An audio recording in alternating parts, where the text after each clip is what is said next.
सर्व मंगल मांगल्ये शिवे सर्वार्थ साधिके शरण्ये त्र्यंबके गौरी नारायणी नमोस्तुते. नमस्कार मंडळी. आज आहे अक्षय तृतीया म्हणजे 3.5 मुहूर्तांपैकी एक मुहूर्त. अक्षय म्हणजे जे कधीही संपत नाही आणि म्हणूनच असे म्हटले जाते की अक्षय तृतीया ही अशी तिथी आहे ज्यामध्ये सौभाग्य आणि शुभ परिणामांचा कधीही क्षय होत नाही. या दिवशी केलेले कार्य मनुष्याच्या जीवनात कधीही न संपणारे शुभ फळ देते. म्हणूनच असे म्हटले जाते की या दिवशी एखादी व्यक्ती जिंकल्यानंतरही चांगले कर्म आणि दान करते, त्याचे शुभ परिणाम मोठ्या प्रमाणात मिळतात आणि शुभ परिणामांचा प्रभाव कधीही संपत नाही. अक्षय तृतीया हा हिंदू धर्मात साजरा केला जाणारा अतिशय पवित्र सण आहे. सर्व हिंदू तो मोठ्या उत्साहाने साजरा करतात. हिंदू धर्मासोबतच अक्षय तृतीया दिवस जैन धर्मासाठीही महत्त्वाचा आहे. तर आज मी तुम्हाला अक्षय तृतीयेची कथा सांगणार आहे. त्याचसोबत अक्षय पात्राची देखील कथा सांगणार आहे. ही कथा ऐकल्यामुळे आपल्या आयुष्यातील दुःख, दारिद्र्य, गरिबी दूर होते आणि आपल्याला माता लक्ष्मीचा आशीर्वाद देखील प्राप्त होत असतो.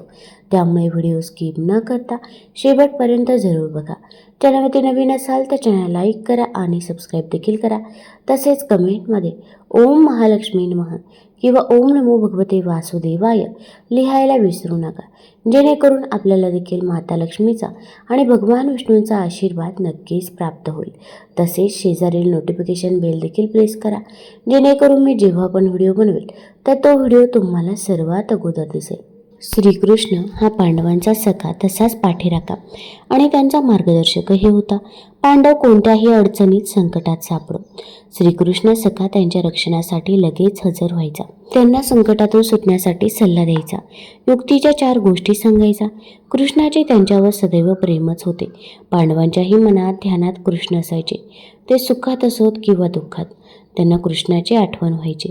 लढाई अगर दानधर्माची बाब असो, भगवान श्रीकृष्ण त्यांना योग्य ते उपदेश करायचे. एकदा पांडव गंगेवर स्नानाला गेले. श्रीकृष्णही होतेच. पांडव रथ दूर सोडून गंगेच्या काठी आले. एका सुंदर मंदिरात जाऊन ते बसले. चर्चा करता करता विषय निघाला. धर्मराज फार धार्मिक, त्याला नेहमी दानधर्म करावासा वाटायचा.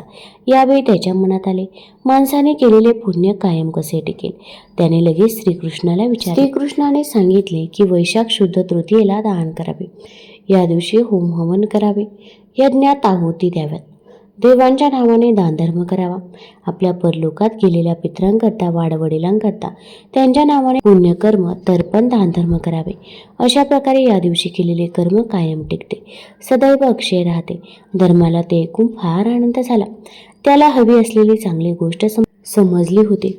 वैशाखाच्या पहिल्या पंधरवड्यात येणारी 3री तिथी ही शुद्ध तृतीया म्हणून या तिथीला नाव पडले अक्षय तृतीया. मग या दिवसाला एवढे महत्त्व का आले तर कृ, त्रेता, द्वापार आणि कली यातले प्रथम जे कृतयुग, त्यात लोक अत्यंत सुखी होते. सर्वत्र शांतता, समाधान नांदत होते. अशा कृतयुगाचा आरंभ या दिवशी म्हणजे वैशाख शुद्ध तृतीयेला झाला. कोणत्याही युगाचा आरंभ शुभमंगल मानला जातो, म्हणून हा दिवस महत्त्वाचा आहे. भुकेले तहानलेल्यांना तृप्त करावे असा प्रघात आहे. या दिवशी जलकुंभदान करतात, पितरांना उदक कुंभदान करतात.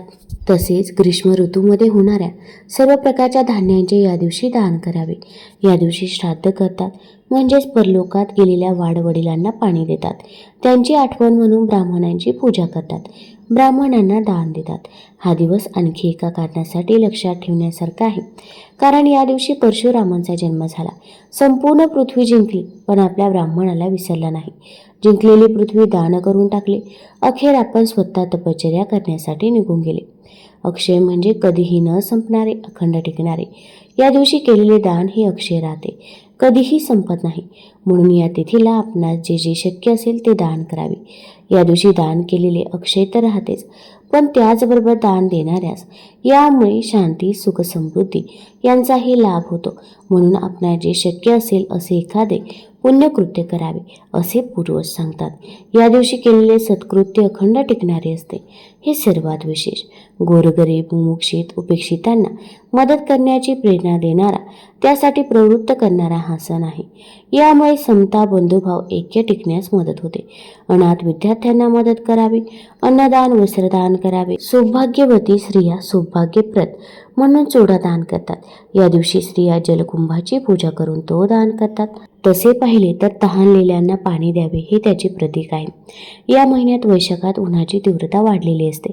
त्यासाठीच आपल्या संस्कृतीने जलदानाचे महत्त्व सांगितले आहे. मनुष्य, प्राणी मात्रांना, वृक्षवेलींना पाणी देऊन जीवनदान द्यावे. थोडक्यात अक्षय तृतीया या तिथीमुळे एक जीव दुसऱ्या जीवाचा, मग तो प्राणी, मनुष्य, वन्य, वृक्ष कोणताही असो, त्याला जलदान करून तृप्त करावे हा संस्कृतीचा नियम आहे. हा दिवस पितरांचा सण आहे. म्हणून या दिवशी दुपारी 12 वाजेनंतर पितरांना नैवेद्य दाखवावा. या दिवशी पितरांना उदक कुंभ दान करतात, म्हणजेच पतरवाळी वेष्टन करावे. त्या घटाला गंध लावावे व फूल, तीळ, सुपारी, विड्याची पाने, दक्षिणा, पाणी घालावे. घटाची पंचोपचार पूजा करून तो ब्राह्मणास दान द्यावा. घरातील सर्वांनी दक्षिणेकडे तोंड करून पितृस्तोत्र हात जोडून म्हणावे. तसेच या दिवशी केळीचे पूजन देखील करावे. तर आता अक्षय तृतीयेची काय कथा आहे तर ती बघूया. शाकाल नावाचे एक नगर होते. तिथे एक ब्राह्मण राहत होता. त्याचे नाव धर्म असे होते.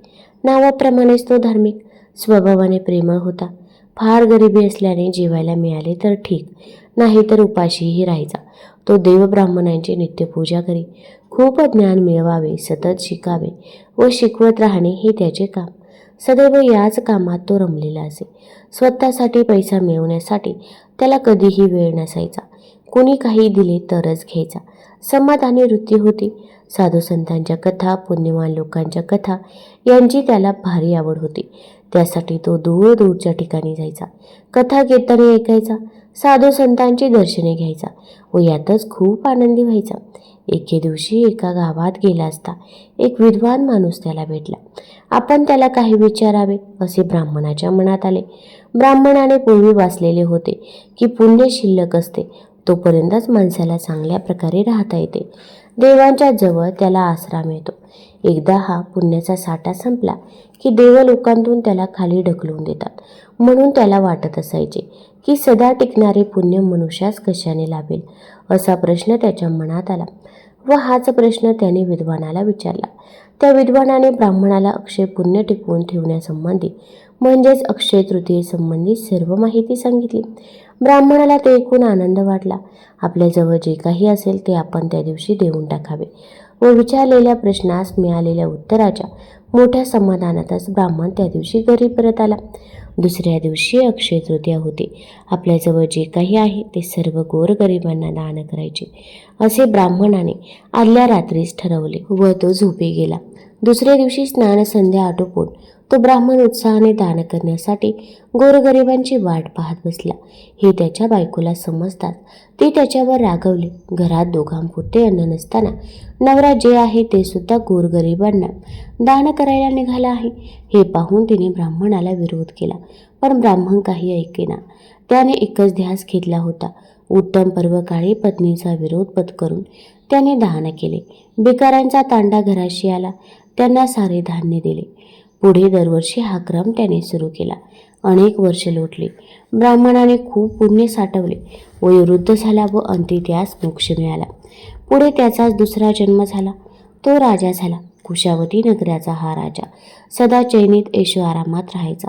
प्रजेच्या कष्टावर चैन करणे, प्रजेची कधीही विचारपूस अथवा कोणतीही दखल घ्यायचा नाही. राजासमोर अधिकाऱ्यांबद्दल तक्रार करण्याची प्रजेची हिंमत होत नसे. सर्वजण धास्तावलेले होते. त्याच राज्यातील वनात एक तपस्वी ऋषी राहत होते. राज्याला त्या तपस्वीबद्दल कमालीचा आदर वाटे. यावरून मागच्या जन्माचा एक गुण याही जन्मी त्याच्यात दिसत होता. लोकांना युक्ती सुचली. सर्व मिळून तपस्वी ऋषीकडे गेले. त्यांनी आपले दुःख ऋषीवर्यांना सांगितले. लोकांचे म्हणणे ऐकून ऋषी थेट राजवाड्यात गेले. त्यांनी राजाची कान उघडणी केली. आपण प्रजेवर अन्याय केला याची जाणीव राजाला करून दिली. ऋषींनी राजाला कल्पना दिली की राजा, तू पूर्वजन्मी केवळ एक गरीब ब्राह्मण होतास, परंतु तुझ्या अक्षय पुण्याईने या जन्मी राजा झालास. वैशाख शुद्ध तृतीयेला गोरगरिबांना दानधर्म केल्यामुळे, अक्षय तृतीयेचे दानव्रत पाळल्यामुळेच तुला या जन्मी राजवैभव प्राप्त झाले. या जन्मी असे काही पुण्य केलं नाहीस तर पूर्वीप्रमाणेच गरीब होऊन यातना भोगाव्या लागतील. ऋषींच्या बोलण्याने राजाचे डोळे उघडले. गरीब दरिद्री ब्राह्मण असताना आपण गोरगरिबांच्या उपयोगी पडलो. आज आपल्याजवळ राज्याचे अमाप ऐश्वर्य आहे आणि आपण ऐशो आरामात आपल्या सुखात गुरफटून पडलो आहोत. दानधर्म व लोकांच्या सुखाकडे आपले लक्षही नाही. या विचाराने राजा अस्वस्थ झाला. त्याला वाईट वाटले. आपली चूक कळली. त्याने ऋषींची क्षमा मागितली. मी माझ्या कर्तव्याला चुकलो. मला माझी चूक कळाली. यापुढे मी माझ्या कर्तव्याला चुकणार नाही. माझे राज्य ऐश्वर्य दानधर्मासाठीच आहे हे तो समजला. येथे ऋषींचे काम झाले. ऋषी आपल्या आश्रमात निघून गेले. पण येथे आश्चर्यच घडले. एका रात्री राज्यात बदल झाला. राजाने ऐशो आराम सोडला. गंगेच्या काठी मोठी सभा भरवली. असंख्य गोरगरिबांना त्याने आपली सारी संपत्ती दान करून टाकली. त्याचे पुण्य टिकले.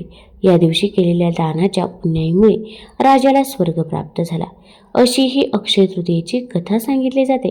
त्यामुळे या दिवशी यथासांग दान करावे व पुण्य संचय देखील करावा. आता आपण अक्षय पात्राची कथा बघूया. ही कथा आहे भगवान श्रीकृष्णाची, पांडवांची आणि द्रौपदीची. ही कथा शेवटपर्यंत जरूर बघा. तसेच कमेंटमध्ये जय श्रीकृष्ण जरूर लिहा. आणि चॅनलवरती नवीन असाल तर चॅनल लाईक करा, सबस्क्राईब करा आणि हा व्हिडिओ कुठून बघत आहात ते देखील आम्हाला जरूर कळवा. धर्मराजाला अक्षय तृतीयेच्या दिवशी अक्षय पात्र मिळालं होतं. तर अक्षय पात्र म्हणजे या पात्रातील अन्न कधीही संपत नाही, लाखो लोकांना जेवण देऊ शकते असं अक्षय पात्र. आणि या अक्षय पात्रावरती पांडवांनी 12 वर्ष वनवास केला आणि त्यांनी 12 वर्ष याच अक्षय पात्रातून जेवण केलं. आणि याच अक्षय पात्रातून लाखो साधू ऋषीमुनींना पांडवांनी अन्नदान केलं. हा काळ जो होता तर तो महाभारताचा काळ होता. आणि पांडवांना त्या ठिकाणी 12 वर्ष वनवास मिळाला. 12 वर्ष वनवास मिळाल्यानंतर पांडवांना फक्त कपड्यानिशी बाहेर काढलं. राज्यातून पांडव जंगलामध्ये राहू लागले. काही नव्हतं खाण्यासाठी. त्यांच्याकडे फक्त जंगलातील फळं खाऊन पांडव राहत होते. त्याच वेळेला पांडव जंगलामध्ये आलेत. धर्मराजा आलाय म्हणून पांडवांना भेटण्यासाठी हजारो ऋषी दररोज पांडवांच्या कुटीमध्ये येत होते. आता कुटीमध्ये आल्यानंतर प्रत्येक येणारा ऋषी एक आशा बाळगून येत होता की आम्ही पांडवांकडे गेल्यानंतर आम्हाला त्या ठिकाणी जेवण मिळेल. आणि अशा आशेने ते ऋषी यायचे. परंतु पांडव त्या ठिकाणी जंगलामधून एक फळ आणून ऋषींचे समाधान करत होते, म्हणजे त्यांना भोजन देत होते. आता दररोज असे ऋषी येऊ लागले. पांडुपुत्र धर्मराजांना प्रश्न पडला की आता दररोज एवढे हजारो ऋषी येतात, मग आपण जेवण द्यायचं कुठून? घनघोर जंगल, त्यामधून दररोज एवढी फळं पोटभर देऊ शकत नव्हते. त्यावेळी धर्मराजाला फार वाईट वाटतं. आणि एके दिवशी पांडवांच्या कुटीमध्ये त्यांचेच पुरोहित महर्षी धुमी ऋषी हे आले. त्या ठिकाणी विनम्रपणे पांडव सगळे पाया पडले. धर्मराजानं आपल्या पुरोहितांना विचारलं की महाराज, आमच्याकडे दररोज हजारो ऋषी येतात. धर्मराजांकडे काहीतरी सुंदर असं जेवण मिळेल या विचाराने येतात आणि पोटाचं समाधान होईल आणि म्हणून ऋषी येतात. परंतु आम्ही त्यांना फळं देऊ शकतो, पण काही दिवशी फळंसुद्धा कमी पडतात. त्यामुळे मला फार वाईट वाटते की त्यांना मी जेवण देऊ शकत नाही. महाराज, काहीतरी याच्यावरती उपाय सांगा. आणि त्यावेळी पुरोहित महर्षी धुमी ऋषी यांनी सांगितलं धर्मराजांना, हे राजा, अक्षय तृतीयेचा दिवस आहे उद्या. या दिवशी मिळणारं पुण्य अक्षय असेल आणि ही संधी आहे तुला. तू सूर्यदेवांची उपासना कर. सूर्यदेवांच्या 108 नावाचा तू जप कर मनापासून आणि याच्यावरती उपाय तुला सूर्यदेवच देऊ शकतील. आणि अक्षय पात्राविषयी सगळी माहिती त्या ठिकाणी धर्मराजाला सांगितली. धर्मराजाने ऋषींचे आभार मानले आणि त्या ठिकाणाहून ऋषी निघून गेले. आणि दुसऱ्या दिवशी अक्षय तृतीयेचा दिवस होता. याच पुण्यवंत दिवशी धर्मराजानं फार मोठी सूर्याची तपश्चर्या केली. दिवसभर सूर्यदेवांचा जप केला, सूर्यदेवाच्या नावाचा जप केला, 108 नावांचा जप केला आणि सूर्यदेव त्या ठिकाणी प्रसन्न झाले. स्वतः सूर्यदेवाने युधिष्ठिराला विचारलं की हे युधिष्ठिरा, तुला काय पाहिजे? मी प्रसन्न आहे. त्यावेळी युधिष्ठिराने सगळं सांगितलं. आम्हाला 12 वर्ष वनवास मिळालाय. माझ्या परिवाराकडे जंगलामध्ये हजारो ऋषी माझ्याकडे आशेने येतात जेवणासाठी, परंतु मी सगळ्यांना जेवण देऊ शकत नाही. हे सूर्यनारायणा, माझ्या मनाची इच्छा पूर्ण करा. त्यावेळी सूर्यनारायणाने सांगितलं की तुला काय पाहिजे? त्यावेळी युधिष्ठिर म्हणाला की मी सगळ्यांना जेवण देऊ शकेल, असं तुम्ही काहीतरी करा. आणि त्यावेळेला एक तांब्याचं पात्र म्हणजेच अक्षय पात्र सूर्यदेवाने धर्मराजांना दिलं. म्हणजेच युधिष्ठिराला, आणि त्याला सांगितलं, या अक्षय पात्रातून लाखो लोकांना तू जेवण देऊ शकतोस. फक्त 12 वर्षे तुझा वनवास आहे. तोपर्यंत तुझा परिवार सगळा या ठिकाणी पोटभर अन्न खाऊ शकेल. आणि या अक्षय पात्रातील अन्न संपेल केव्हा? तर ज्या वेळेला द्रौपदी अक्षय पात्रामध्ये जेवण करेल. शेवटी आणि जेवल्यानंतर हे अक्षय पात्र ज्या वेळेला साफ करेल त्याच वेळेला या अक्षय पात्रातील अन्न संपेल आणि याच्यानंतर दुसऱ्या दिवशीच परत या अक्षय पात्रातून अन्न मिळू शकेल. अशी सर्व माहिती अक्षय पात्राची सांगितली. मनाला इच्छा येईल ते अन्न अक्षय पात्र तुला देईल असं वरदान त्या ठिकाणी सूर्यनारायणांनी दिलं आणि हे अक्षय पात्र दिले. तो दिवस होता अक्षय तृतीयेचा आणि सूर्यनारायण त्या ठिकाणी गुप्त होऊन निघून गेले आणि पांडुपुत्र युधिष्ठिर आपल्या कुटीमध्ये जंगलामध्ये गेला. त्याच दिवसापासून 12 वर्ष दररोजचे बघा हजारो ऋषी ज्या ज्या ठिकाणी वनवासाला पांडव जायचे जंगलामध्ये, अगदी जागा देखील बदली व्हायच्या. त्या ठिकाणी हजारो ऋषी येत होते आणि सुंदर असं अन्न पांडव साधू ऋषींना देत होते. एवढंच नाही तर गोरगरिबांना सुद्धा अन्न द्यायचे. पांडव अक्षय पात्रातून मनाला इच्छा येईल ते अन्न त्या अक्षय पात्रात तयार होत होतं आणि संध्याकाळी शेवटी द्रौपदी ज्या ठिकाणी अक्षय पात्रामध्ये जेवण करायची आणि अक्षय पात्र साफ करून ठेवायची त्याच वेळेला अन्न संपायचे.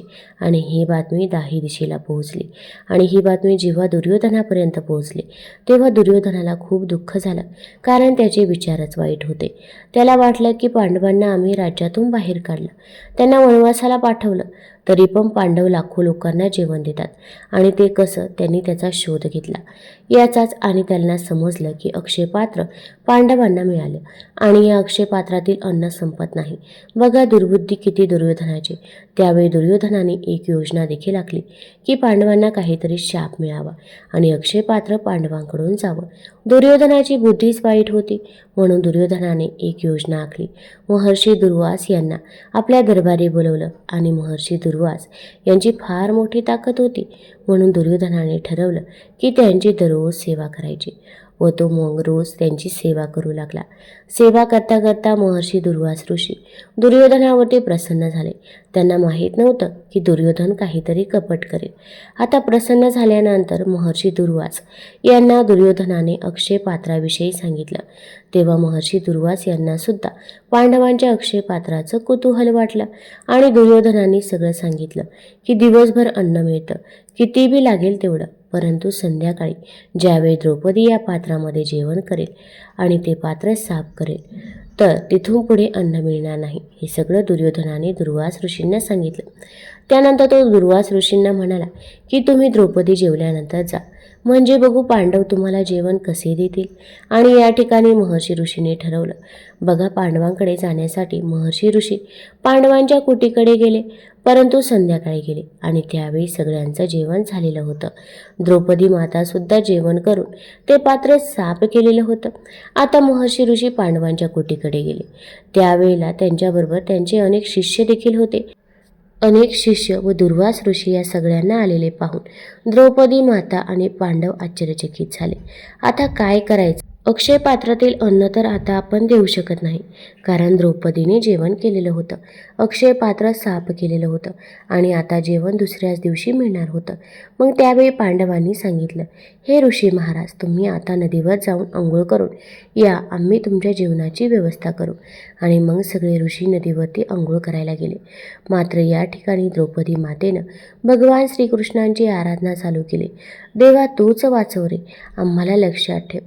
संकटाच्या वेळी मनापासून इच्छा व्यक्त केली आणि भगवंताला देखील यावं लागलं आपल्या भक्तासाठी. आणि स्वतः त्या ठिकाणी भगवान श्रीकृष्ण पांडवांच्या कुटीमध्ये आले. त्यांचा राखणदार देखील तोच होता, भगवान श्रीकृष्ण. व ते त्या ठिकाणी आले आणि द्रौपदीला म्हणाले, द्रौपदी काहीतरी जेवण उरलं का गं? द्रौपदीने सगळा प्रकार सांगितला की मी अक्षय पात्र स्वतः जेवण करून साफ करून ठेवलं. काही नाही म्हणजे काहीतरी पहा, एक कण तरी पहा. आणि त्यावेळी अक्षय पात्राला फक्त एक कण भाताचा लागलेला होता. मित्रांनो, हा एक कण, तो कण द्रौपदीने भगवान श्रीकृष्णांना दिला आणि भगवान श्रीकृष्णाने तो कण खाल्ला. बघा इकडे चमत्कार झाला. सगळे साधू ऋषी महर्षी दुर्वास यांचे शिष्य नदीवरून अंघोळ करून निघाले, परंतु सगळे ढेकर द्यायला लागले. पोटावरून हात फिरवू लागले. समाधान झालं त्यांचं आणि पोट भरल्याने आपण एक कणसुद्धा खाऊ शकत नाही.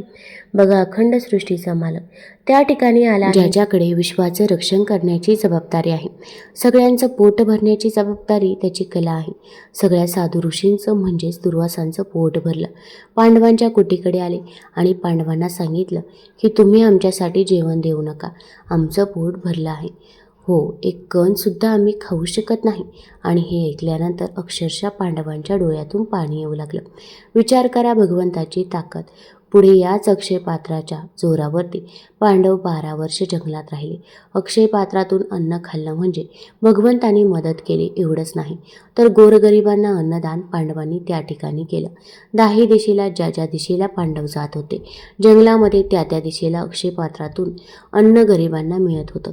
हजारो साधू ऋषींना त्या ठिकाणी अन्नदान केलं. बघा, याच अक्षय पात्रातून आणि अक्षय पात्र मिळण्याचा दिवस म्हणजे अक्षय तृतीया. अक्षय तृतीया हा दिवस किती महत्त्वाचा आहे. आपल्या पूर्वजांचे कर्ज फेडण्याचा दिवस आहे. त्यासाठी पूर्वजांचे स्मरण करा. अतिशय महत्त्वाचा दिवस आहे. या दिवसाचे अनन्यसाधारण महत्त्व आहे. हा दिवस पृथ्वीचे रक्षक भगवान विष्णू यांना देखील समर्पित आहे. हिंदू धर्माच्या मान्यतेनुसार विष्णूने श्री परशुरामाच्या रूपात पृथ्वीवर अवतार घेतला होता. या दिवशी विष्णू 6व्यांदा परशुरामाच्या रूपात पृथ्वीवर अवतरले आणि म्हणूनच हा दिवस परशुरामाचा जन्मदिवस म्हणूनही साजरा केला जातो. धार्मिक मान्यतेनुसार त्रेता आणि द्वापार युगापर्यंत विष्णू पृथ्वीवर चिरंजीवी म्हणजेच अमर राहिले.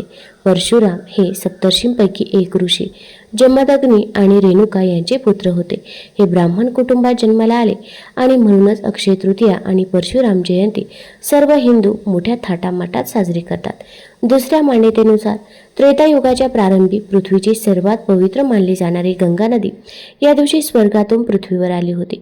भगीरथाने गंगा नदी पृथ्वीवर आणली होती. या पवित्र नदीचे पृथ्वीवर आगमन झाल्याने या दिवसाचे पावित्र्य वाढते आणि म्हणूनच या दिवसाचा हिंदूंच्या पवित्र सणात समावेश होतो.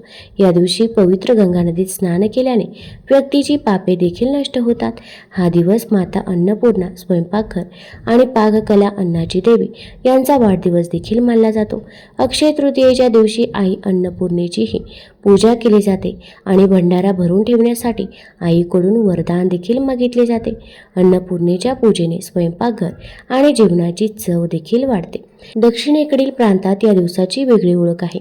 त्यांच्या मते या दिवशी कुबेर म्हणजेच भगवानाच्या दरबाराचा खजिनदार यांनी शिवपुरम नावाच्या ठिकाणी त्यांची पूजा करून शिवाला प्रसन्न केले होते. कुबेराच्या तपश्चर्येने प्रसन्न होऊन शिवाने कुबेराला वरदान मागायला सांगितले. कुबेराने लक्ष्मीजींकडून आपली संपत्ती परत मिळवण्यासाठी वरदान मागितले. तेव्हा शंकरजींनी कुबेराला लक्ष्मीची पूजा करण्याचा सल्ला दिला. म्हणूनच तेव्हापासून आजपर्यंत अक्षय तृतीयेला लक्ष्मीजींची पूजा केली जाते. लक्ष्मी ही विष्णूजींची पत्नी आहे.